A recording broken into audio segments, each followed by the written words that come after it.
All right, well, welcome everyone to Building Confidence in the Kitchen, Diasporican in Sacramento. My name is Katie Ball, and I'm the Special Projects Associate at the Sacramento Public Library. We're so excited to have you here, and we're going to get to Illyanna soon, but first I have some things I'd like to share.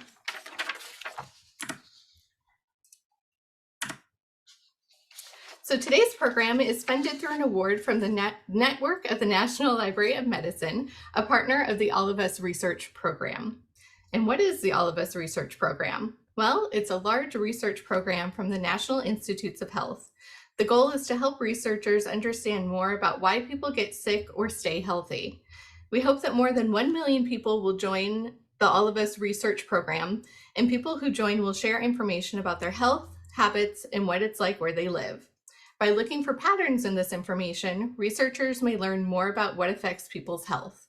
The All of Us Research Program will last for 10 years or more. This will allow researchers to study health over time. If you decide to join the All of Us Research Program, you will be contributing to an effort to improve the health of generations to come. You may also learn a little something about your own health. To learn more about the All of Us Research Program, just visit joinallofus.org/SPL. And one of the great services of the National Library of Medicine, or NLM, that I'd like to share with you is called Medline Plus. Medline Plus is an online health information resource for patients and their families and friends. Medline Plus offers information on health topics, human genetics, medical tests, medications, dietary supplements, and healthy recipes. Medline Plus is available entirely in English and Spanish, including navigation and menus. Other languages are available for select health topics linked from the health topics pages. And some reasons to love Medline Plus is that there's lots of great resources all on one website. There's no ads or endorsements. The sources are cited, and it's printer friendly. And personally, I've used Medline Plus to look up information for myself and family members. It's very helpful and easy to understand, and I encourage you to check it out for yourself. And we're glad that you've joined us for the second in the Building Confidence in the Kitchen series. We'll be hosting one more virtual session with Illyanna on March 6th. So we're going to be making spam guisada, so we hope to see you there. And anyone in the Sacramento area who participates in these virtual sessions can receive a complimentary copy of Diasporican. And I do still have some available, so if you haven't requested one yet, please email me with the Sacramento Public Library location nearest to you, and I can get one sent out for you. And if you already have a copy, please note that it is yours to keep and does not need to be returned to the library.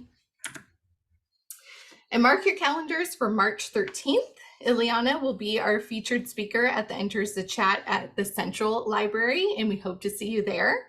And we do have a landing page for all things Illyanna on our website under the Events tab, and I will share this with you following today's event.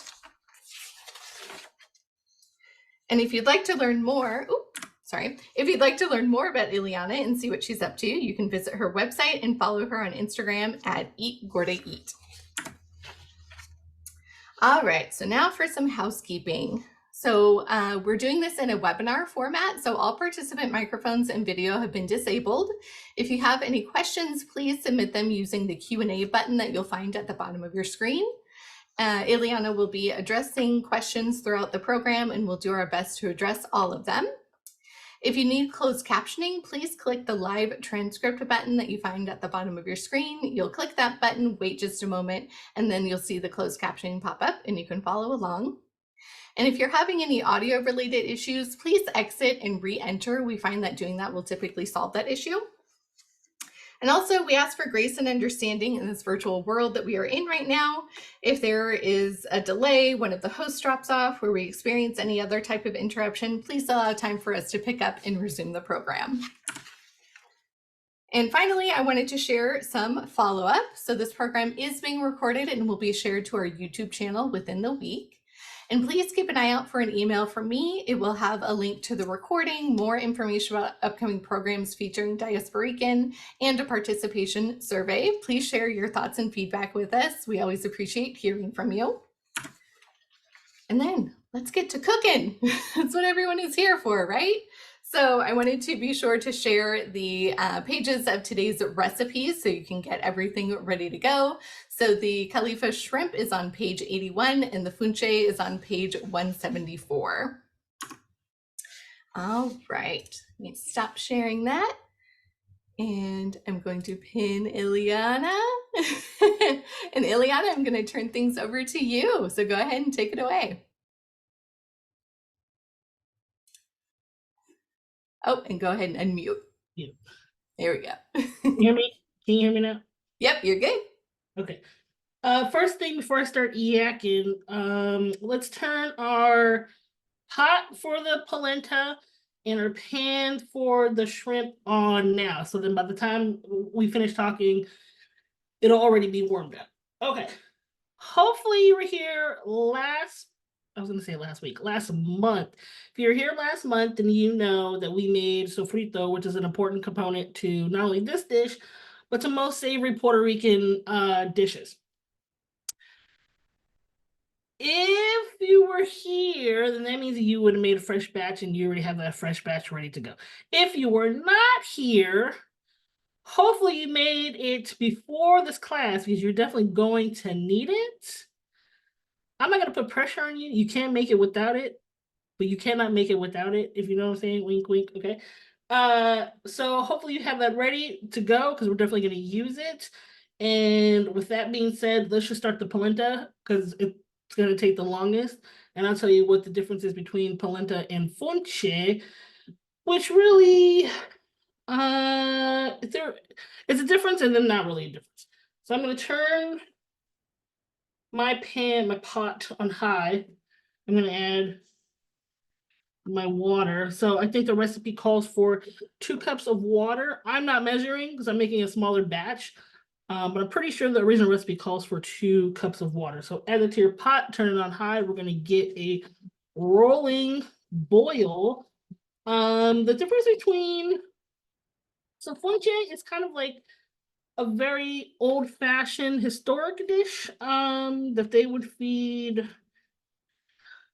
basically, without having said too much, this is what they would feed the enslaved Africans, but also our indigenous people, which are called the Taino. Well, they're saying they're not called the Taino now, but just for a better sake, they're called the Taino.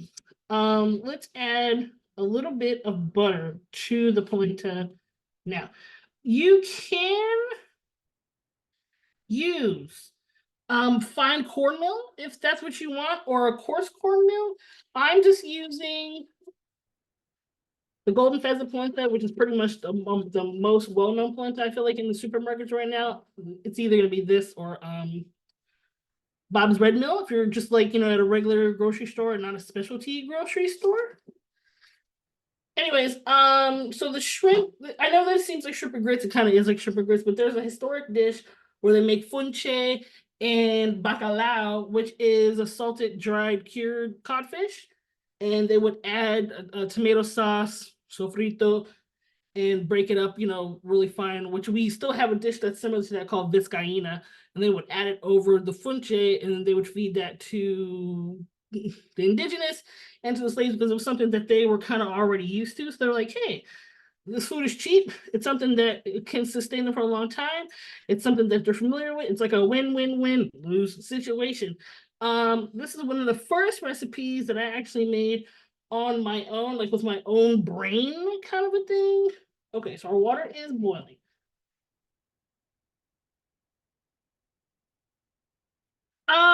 If you want me to slow down, let me know. If your water is not boiling, you want me to wait for you, speak up.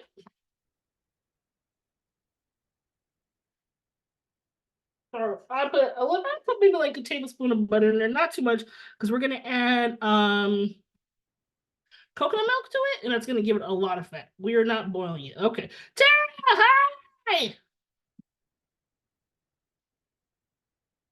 Okay, so I'm gonna turn my water down, and I'm gonna wait for you guys.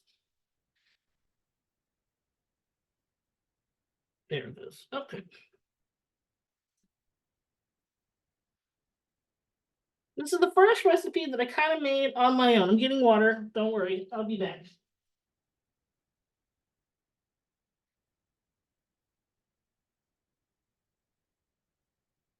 that really kind of set the groundwork for like my Cali Rican type of food. Obviously Mexican chorizo. There is chorizo in Puerto Rico, but it's the Spanish version. It's like a hard, the hard Spanish version. Um, Obviously, I don't think I've ever seen Mexican chorizo over there. Um, I like the flavor of Mexican chorizo. In this situation, I'm using soy chorizo because I don't really use beef or pork chorizo that much anymore. Excuse me. Um, Plus the citrus, which, believe it or not, there's a lot of oranges being grown in Puerto Rico, just like in a specific area. They're actually really good. So you have the citrus to kind of lighten it up, the chorizo to give it kind of more of like a rich flavor, because it is a quick cook. Okay, Tara says we are boiling. Let's roll. I'm gonna crank it up a little more. I lost a little bit in the process. Just gonna add a little bit more. Not a big deal. And like I said, I'm not measuring. Follow the recipe. Don't be like me. Follow the recipe. Okay. I'm gonna add straight from the bag. Now I have to wait to boil.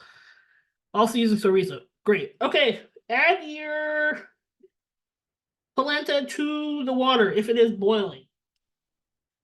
Once you start adding it to the once it starts boiling and you start to add your polenta, turn the heat down because it will start to bubble furiously. You don't want to get any of the polenta on your arms, hands, face, the whole bit. It's no bueno. Okay. The chorizo adds a richness because it's seafood. So even though it does have some flavor, it's kind of a quick cook. So it kind of adds like the fat that's almost needed. The butter obviously adds kind of like that mouthfeel that we all enjoy. Where kind of coats the tongue. The citrus brightens it back up, and then the sofrito adds a lot of fresh flavor because I don't cook it for very long. Remember, I do not add, even though it's traditional to add the sofrito in the beginning to your fat and cook out a lot of the moisture. I don't do that. I add mine towards the end so I could still, taste it. All right, here we go.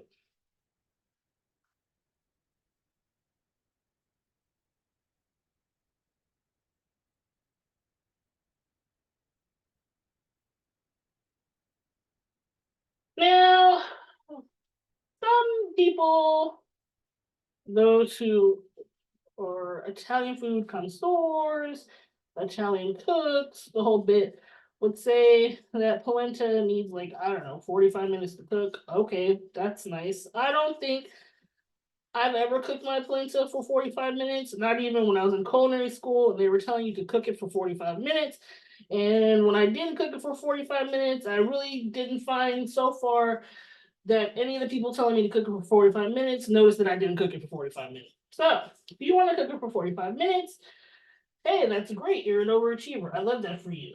However, I am not. I cook everything on high, even though in the book I tell you to cook it on medium high. You do what your little heart is telling you to do.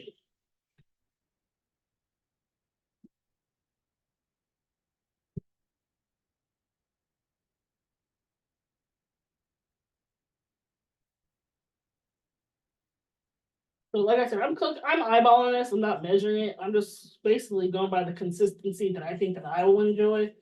And remember, we're gonna add coconut milk to this. Not a ton of coconut milk, just a little bit. So you definitely want it to be on the thicker side before we add the coconut milk.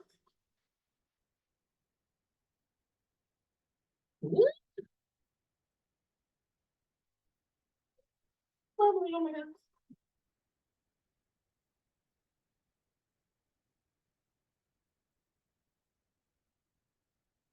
Okay, I'm gonna add some coconut milk. My can opener. I got my can of coconut milk. Here we go.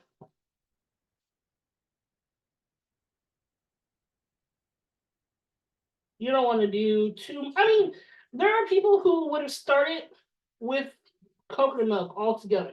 Just kind of heating up the coconut milk. You don't ever want to bring coconut milk to like a boil because it has sometimes it has a tendency to separate, especially if you're using one that doesn't have like a ton of like gums stabilizers.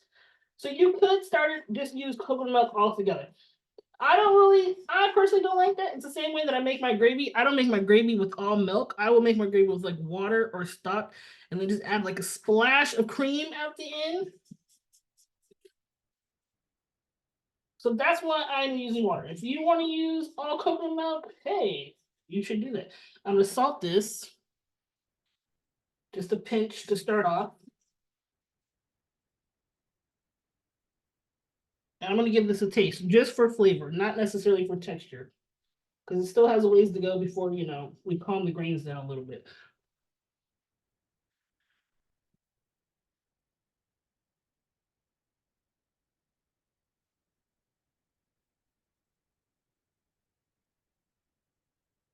Okay.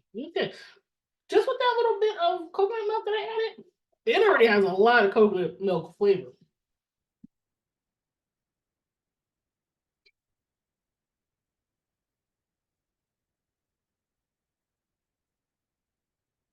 Remember, you can salt and pepper to taste. I don't put any specific. I know that there are some people, trust me, they've already told me, that find the salt to taste recommendation very annoying, but everyone's salt tolerances are different. That's why I say salt to taste. Like, I've only added a small pinch of salt. I'm adding more butter. But it already has enough salt for me. Yes, you're getting fat from the coconut milk, but the coconut milk fat and the butter fat taste differently. I want to taste the coconut milk fat, but I also want to taste the butter fat. I'm using, Kerrygold because it has less water and more fat. American butter has more water in it. But if Kerrygold is expensive, I'm not gonna lie.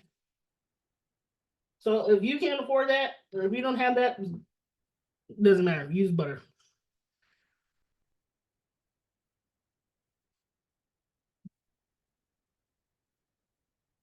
Taste good. Texture a little warmer. So even that, remember I told you 45 minutes, to me, it's almost good. I'm gonna turn this down on a low. I'm gonna keep this going. I'm gonna turn it on low. I'm gonna put it on warm. Just to keep it going. Don't put this away yet because it has a tendency to thicken over time when you ignore it, because we're probably gonna have to add more. Either more coconut milk or more water. What temperature are you at? I have a push button stove, so that's not gonna go. I'm on warm right now, which would be, if you're on a gas stove, it would be maybe like off. I'm not really sure.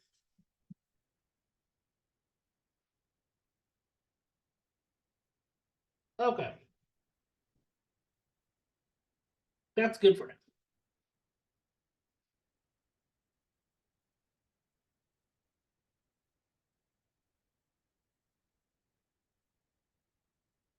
I'm gonna move this over.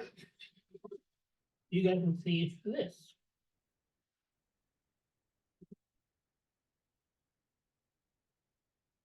Okay, I'm gonna turn the heat up on this to high. I'm gonna turn it up on high. You should probably do medium. Remember, we turned this on earlier so we could already preheat. So that way it's like, we're ready to go. You know what I mean?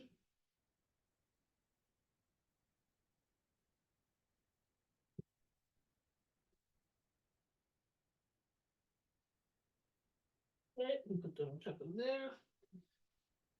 Okay, let's move on to the shrimp. This dish is gonna take absolutely no time, so we're gonna have more time for like Q&A, I feel like. Basic skill. Okay. Even though the recipe does not say to do this, I'm doing it anyway. I'm gonna add a little bit of olive oil. Just because chorizo doesn't have a ton of fat, like chorizo noodles. When I wrote this recipe, I was still using pork or beef chorizo. Okay, so I'm gonna use a little bit of olive oil.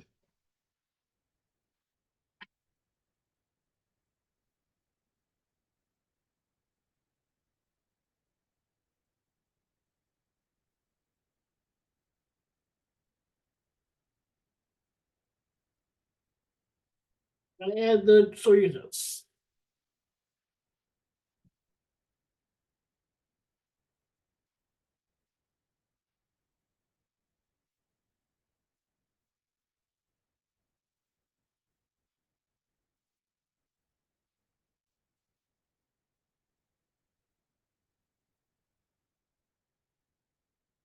I'm gonna add butter because I can.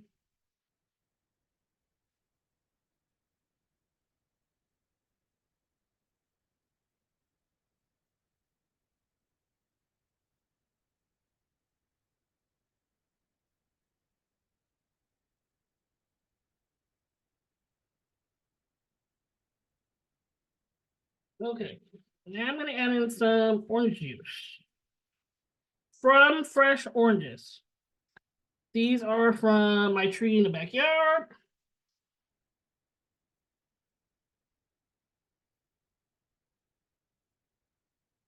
So this is the juice from one small orange.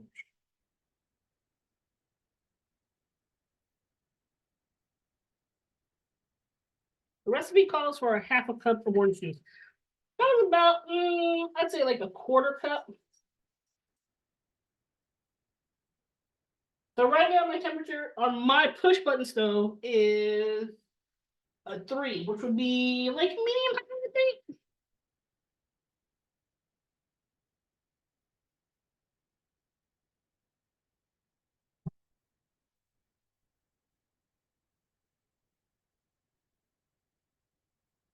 This kind of a bit of orange, like kind of relaxes everything out, adds moisture without adding too much fat.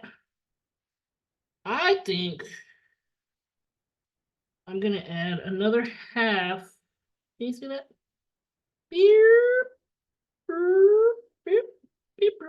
Another half of orange.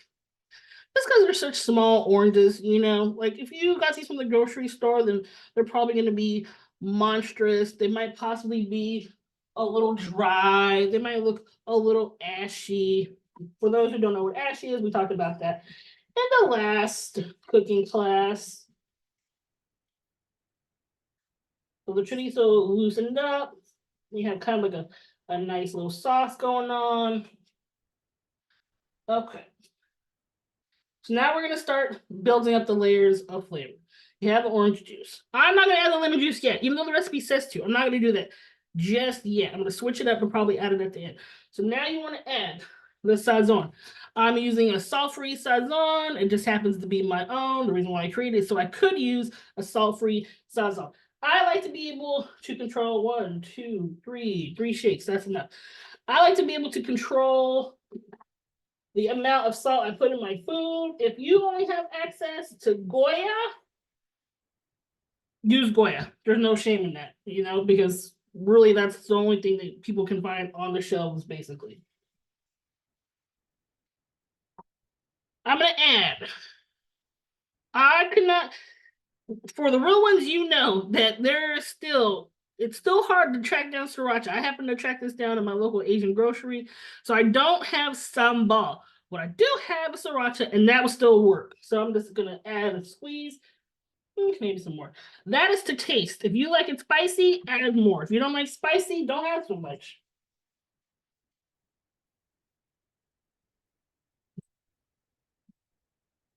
I'm gonna mix that in. Okay, now we add the sofrito. Beep, boop. Mine is frozen. I make it. I freeze it in an ice cube tray. I only use one ice cube tray that's designated for sofrito. I don't make ice in the sofrito tray. Sofrito is sofrito is genuinely a mix of peppers, onion, garlic, Onions, garlic, bell peppers, cilantro. That's what we use here in the States. It's already kind of been like, what's the word? We've already found substitutions here in the States. Now, everyone's kind of add their own little twist to sofrito. The original sofrito, my sofrito, I add recao, which is culantro, cilantro, tomatoes, which is a controversial ingredient, but I like to use tomatoes because instead of using water, or sometimes when I have to use tomato sauce, that kind of takes the place of it. I use bell peppers in the summer. I will use, you know what? Hold on a minute. Let me taste this because I've added 1 cube of sofrito, which is about 1 tablespoon, but I want to taste it and see if I can get away with using more.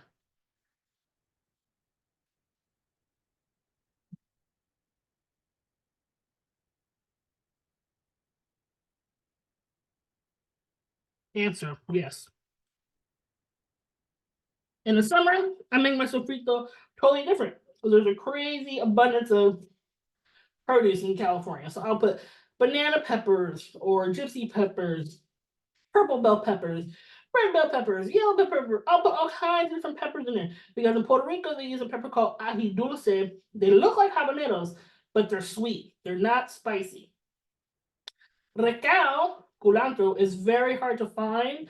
If you cannot find it, it's not a big deal. That's what cilantro is for.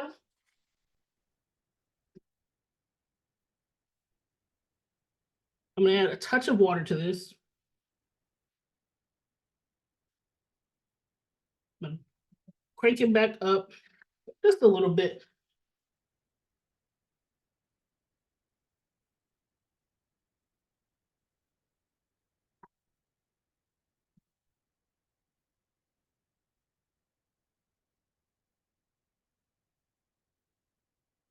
Okay, now I want you to taste this mixture for salt. I don't think I've added any salt yet. I probably won't add salt to it just because I don't personally find that it needs it.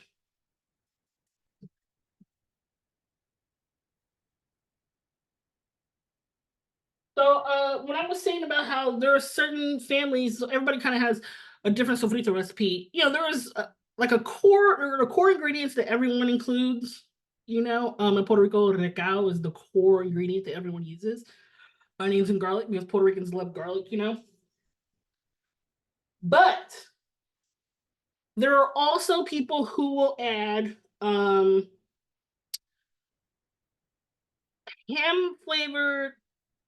It's like a bouillon, not a bouillon cube, but a bouillon packet, right? So it's just like using sazòn, right? But it's ham flavored bouillon packet powder. And it sounds weird, but I learned from one of our elders that she actually adds actual ham, to her sofrito. So now the ham packet actually makes more sense, but the ham is kind of more of a natural way of adding the flavor. So if you want that flavor, use ham, not the ham packet. Because the ham packet, it's just got so much MSG. There's nothing wrong with MSG. MSG is delicious, but when it's just all MSG and like no ham flavor, it's kind of like, what's the point? And now you're just tasting salt. You know what I'm saying? And Illyanna, someone is asking, are you using salted or unsalted butter? I'm using salted butter, and honestly, it doesn't matter. Just buy whatever you like. If you want to use unsalted, what's the worst that can happen? You have to add more salt to your food. It doesn't matter. Even in baking, they say to use unsalted butter. Newsflash, I use salted butter. Because what's the point when they tell you to use unsalted butter, but then they tell you to add salt to the recipe?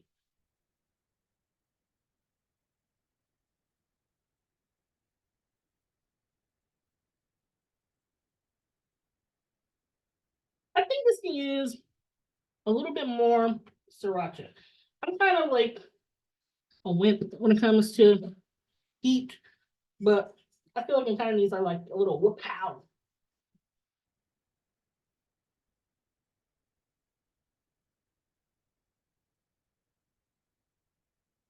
All right. So in my original recipe, I said, "Oh, yeah, put the shrimp in another pan with the butter."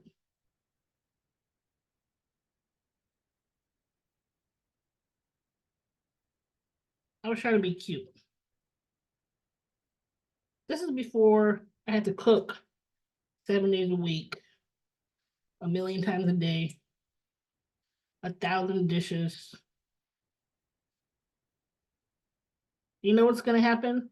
Absolutely nothing. It's not gonna make this any better or worse.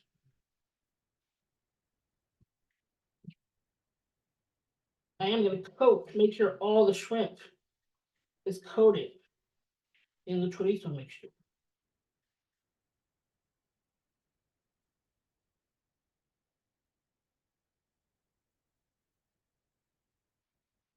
I am gonna cover it.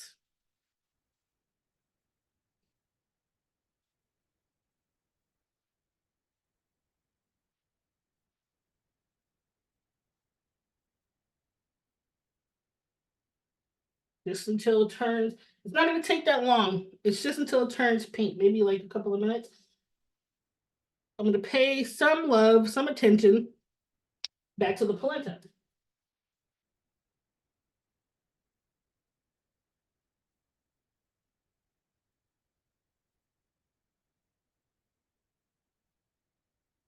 It's still on the low.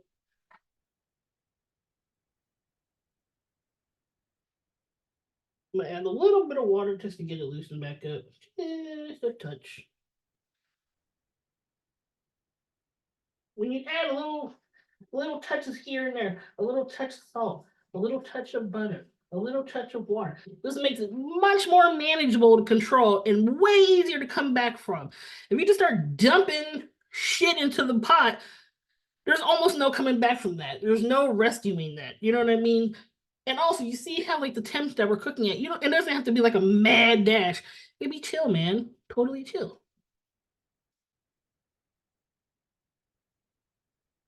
My original recipe says, in the same pan, combine the butter and shrimp, season with salt and pepper, and cook for 1 minute using tongs. Oh shit, I need tongs. Hold on.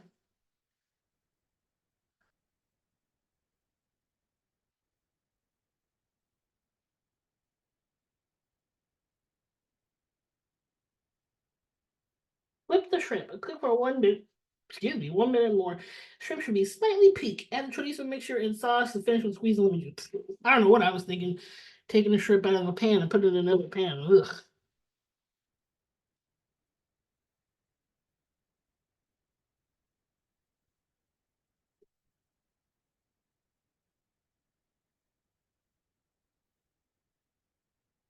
I think what past Illyanna was trying to do was perhaps get a sort of a crust on these shrimp. So that way the shrimp and the butter have some time to be alone together. But yeah, now I'm the butter's mama and they have to leave the door open. No time alone for them together. Nope. That was cool, Illyanna. This is mature mother Illyanna. So frito recipe calls for 1 bunch each of cilantro and culantro. If you can't find culantro, you're not the first person to ask this question. Um, you don't need to add another bunch. They have two different flavor profiles. That's like asking someone, I can't find onions. Do I add, more garlic or whatever? This is apples and oranges, people. They have two different flavor profiles. So you don't need to add an additional bunch of cilantro. If you cannot find culantro, which I already said is very difficult to find, just stick to the 1 bunch of cilantro.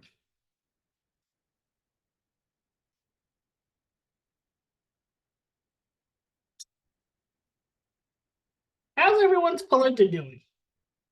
And also, can anybody let me know if they're actually cooking with me right now?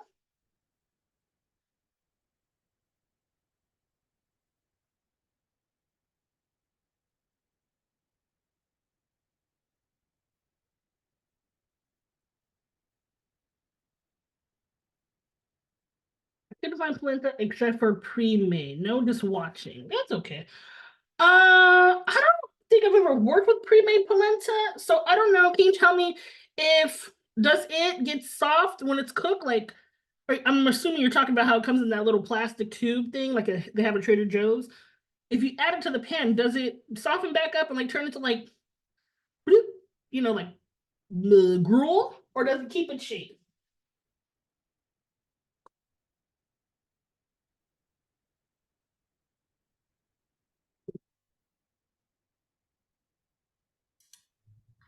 Quite a few people have shared that they are cooking along with you right now. Yay! Okay. So my shrimp are nice and pink. They are the texture I'm gonna like them at. I don't cook mine for too long because I don't enjoy mine rubbery. How's everyone's shrimp and polenta looking? You can find culantro at the KP Market in Rancho Cordova. If helpful, and yes, cooking with you. All right, awesome. Another KP Market culantro. Awesome. My polenta is looking thick. Okay, add a little water to it.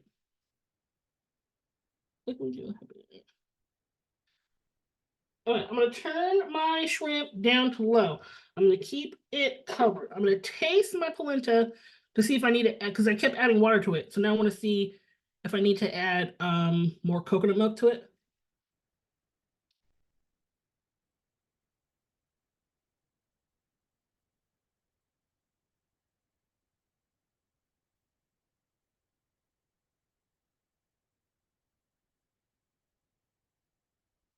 A little more coconut milk.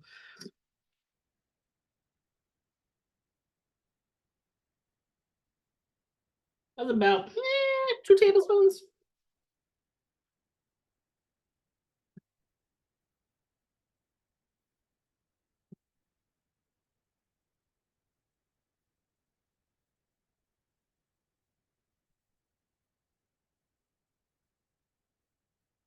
When I first started making this recipe, I made this at the SF Ferry building years ago. Oh, 2015, 2016, sometime, a long time ago.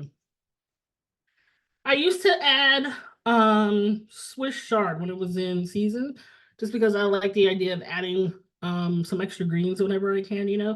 So if that's something that you wanted to do because you feel like maybe like a vegetable is missing from this, then you would just cut the Swiss chard up and then add this to the chorizo mixture. At the same time, you would cut it, like just rough chop the chard leaves, not the stems. If you want to use the stems, they need a much longer cook time. And then add it when you add the shrimp, and then they would be done around the same time. Because I don't really like my greens to be cooked for like long, long, long, long, long periods of time. Okay, I'm gonna check the sauce because we haven't added our lemon yet.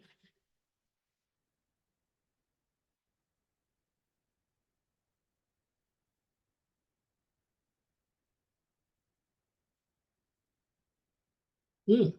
Okay.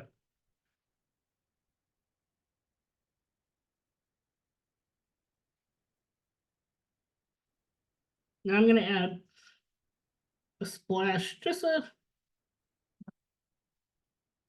this much, just a little piece. It was a small lemon from my backyard, just a little tiny lemon.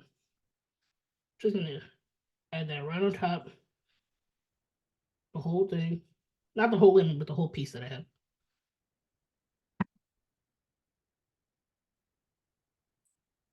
You can already smell the difference. The lemon.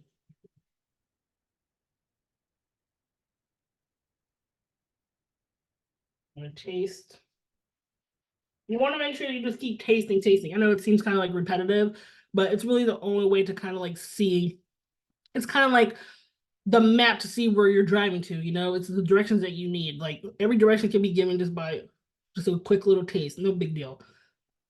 So I know this seems like a simple recipe, but a lot of people start their dishes with sauteing onions and garlic. But the beauty of the sofrito is that everything's already in the sofrito. That's why it's great for like quick cooking, and everything's already fresh. So you haven't cooked the flavor out of it. You know what I mean? There's already onions, garlic, tomato, cilantro, culantro, and bell peppers. And the sofrito works for lots of different things. Yeah, so much better with the lemon. The sofrito, that's why the sofrito works for lots of quick cooking things like taco fillings and chili and curries and stew. You just pop the sofrito right in. It literally already has everything in there. You don't have to sit there chopping onions and garlic all the time. Okay, good.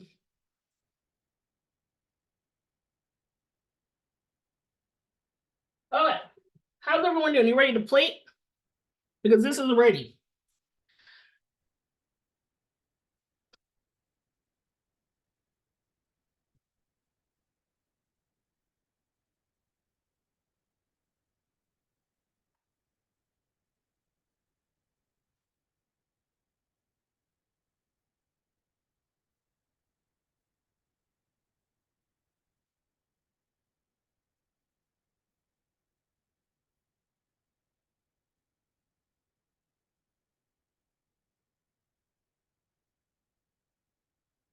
I cannot wait to eat this.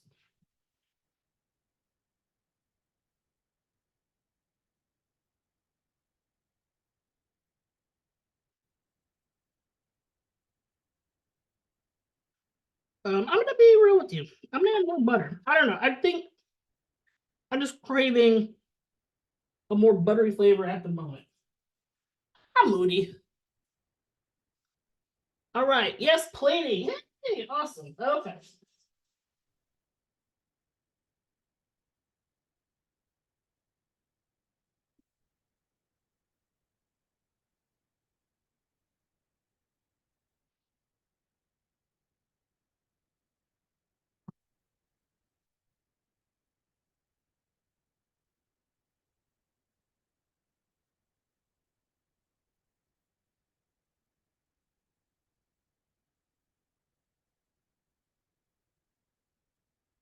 Oh, really? Once it came out. I mean, I did add a lot of butter. Like on cream came out. See?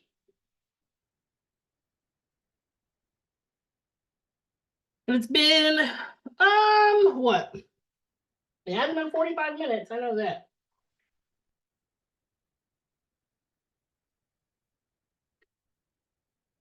All right. Trim it. Trim it, whatever the hell. Bowl.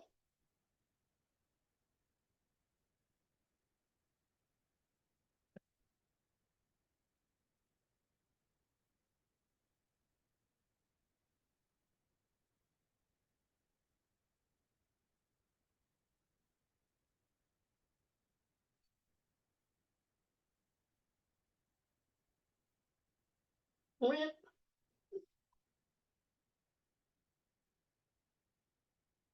Let's say you wanted to add, like the shrimp is, let's say shrimp is expensive, right? But you still want to have the shrimp. What you could do to kind of bulk up this recipe is add like some type of like affordable fish. Like let's say like a white fish is on sale, like a cod or a mahi mahi, or even tilapia if you eat tilapia. You would be able to add the fillet to this, and it would be, you wouldn't need to do anything extra because the flavor profile would still be the same. Do you know what I mean?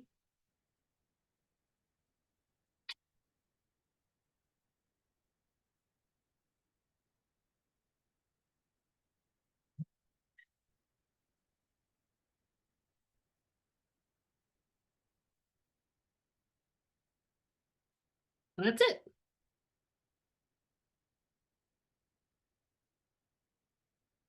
I'm actually gonna eat this stuff, so okay.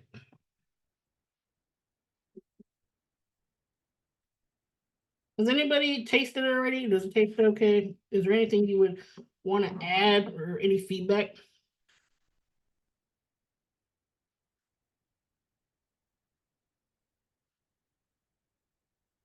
I'm scared. It's too hot.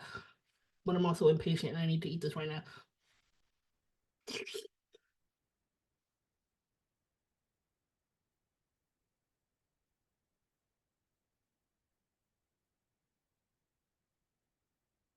Yeah. Good. Mmm. Charity said she added kale and tomatoes. Wow, I love that. This was really good.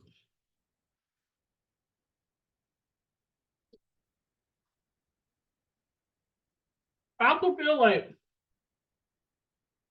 for such a short cooking time, it has a lot of richness.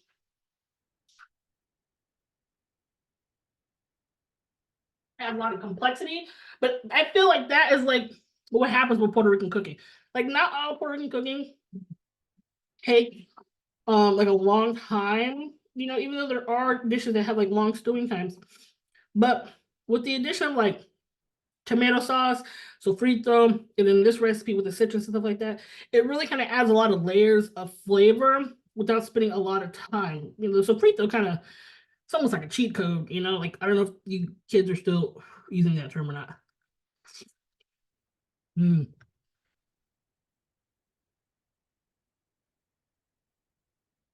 it's really good.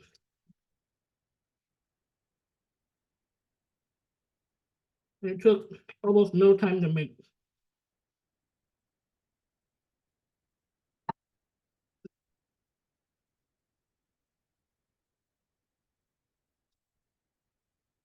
Went a little wild on the citrus, but loving it.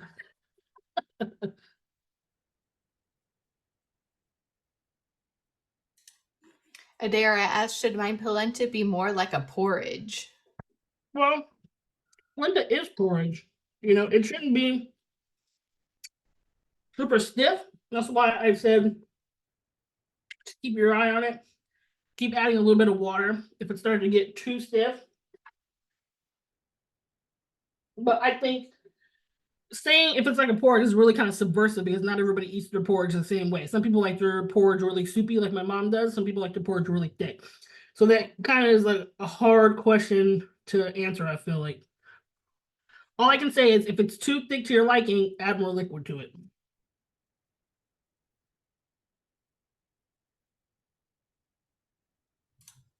And Illyanna, do you mind putting your dish back in front of your other camera? Someone's asking to see see the complete. I know it's had a few bites. Hold on, let me switch it over here. Maybe you're too late for that. I can make another little plate though. Hold on.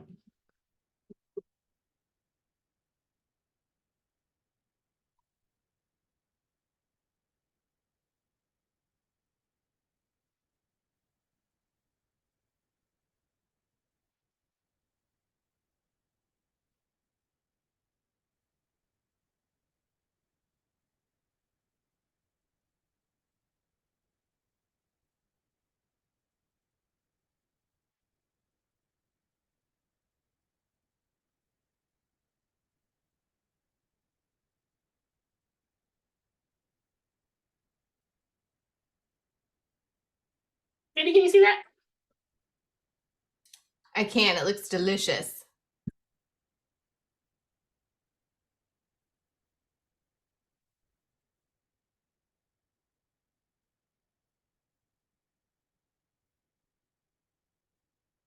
Made on our yacht. Wow, fancy.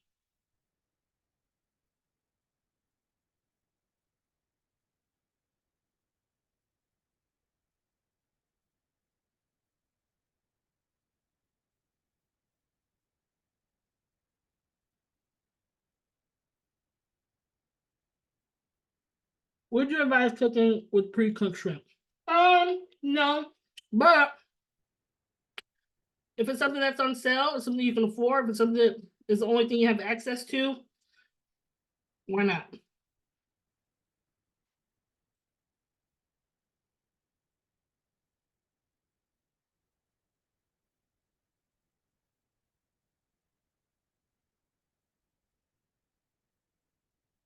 Oh, thank you so much, Josie.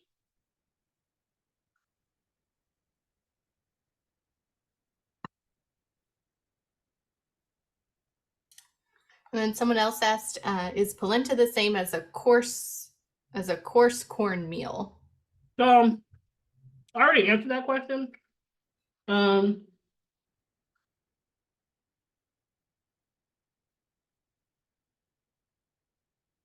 It is and it isn't.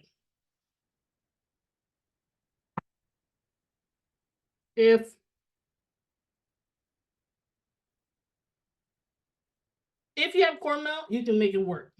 If you have coarse cornmeal, like Bob's Red Mill, you can make it work. If you have polenta, you can make it work.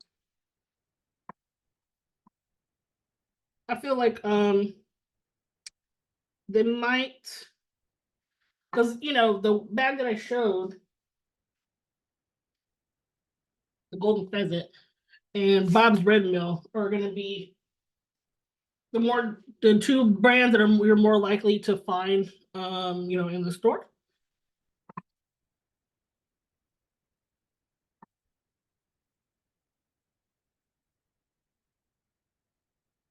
Do I have a favorite cookbook author besides yourself? Not that I can really think off the top of my head.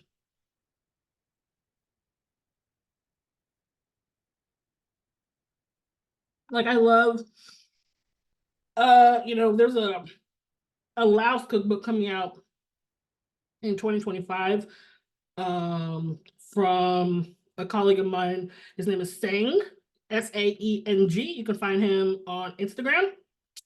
And that's one of the cookbooks that I'm really, really looking forward to, though.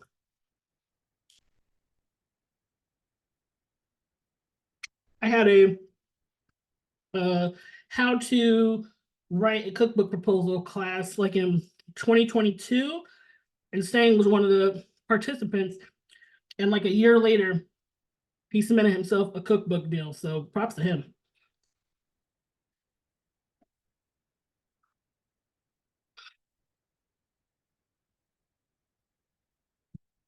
Thank you so much, Karen.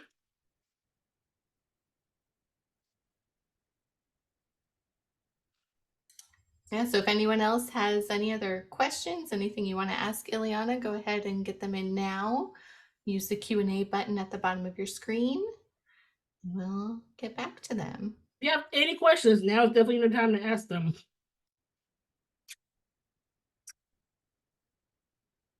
Thanks, Dan. Thanks for adding the shard. I love it.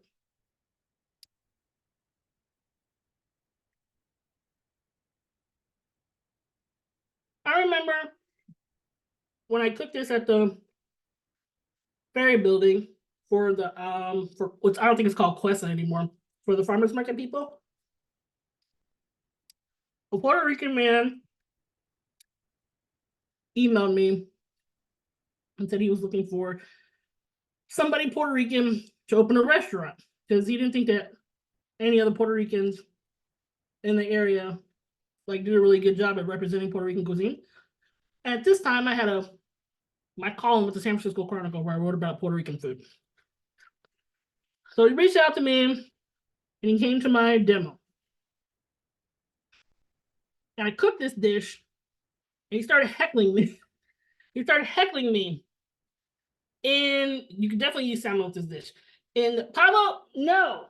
He's bringing his baby piano for his snacks. Anyways, he started heckling me and saying, that's not Puerto Rican food, this, that, and the other. And I said, okay. But I said, what makes it not Puerto Rican food? If you're looking at it from the perspective of the only Rolodex of recipes that through which it seems to be kind of like the apex of comparability, which is my mom and my grandma, right? Italian are guilty of that too. And that Rolodex is going to be extremely limited. But if you look at this dish from a historical perspective, where Funche is absolutely Puerto Rican, the use of seafood in sort of a braise like this, the only thing different is the addition of the chorizo, right? With oranges that are used in Puerto Rico, right, in Naranjito, and the citrus and all that thing. If you look at it from that perspective, then this is absolutely traditional.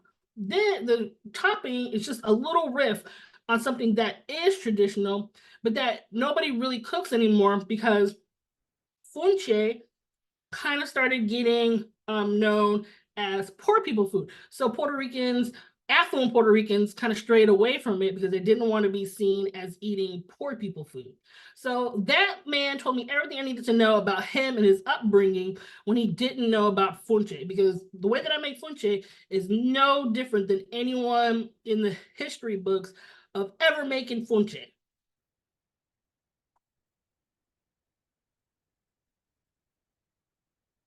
I told him that and he left. I told him that and he left in the middle of my demo.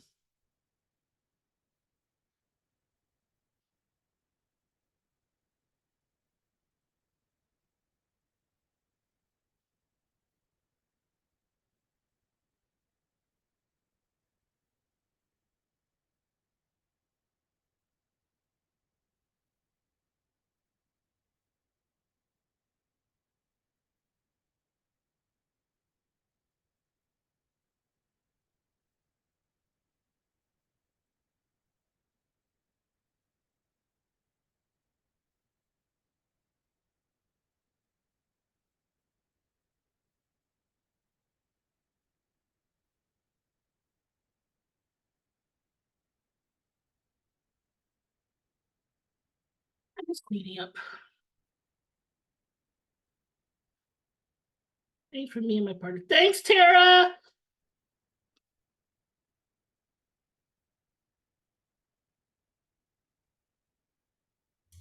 Tara also said that their dish was hella good, so I'm gonna assume that Tara is from Northern California.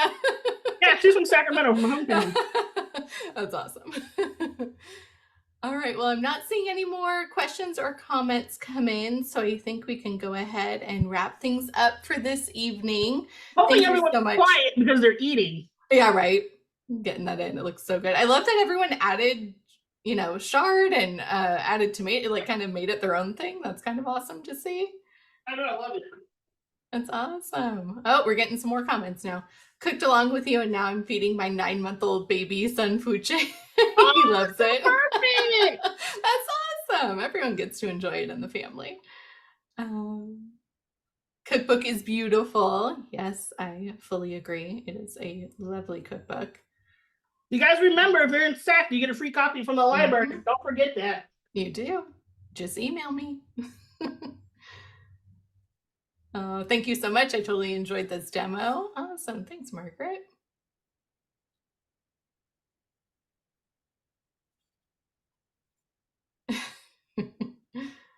You're making me hungry, I should say. Great presentation. Awesome. Oh, so glad everyone enjoyed themselves. That's wonderful. Well, thank you so much, Illyanna, for another wonderful session, another great dish, all of your great insight. I was taking a lot of notes, so much appreciated. And thank you again to everybody for joining us. We're going to be back on March 6th for our final virtual session with Illyanna. She's going to be making spam guisada during that one. So that one has got a really good one, so don't forget it. Yeah, don't forget it. It's going to be a good one. We're going to have a lot of fun with that one. All right, so I'm going to go ahead and sign off. So for Illyanna, myself, and the Sacramento Public Library, thank you so much for joining us, and be well. Bye. Thank you. Bye.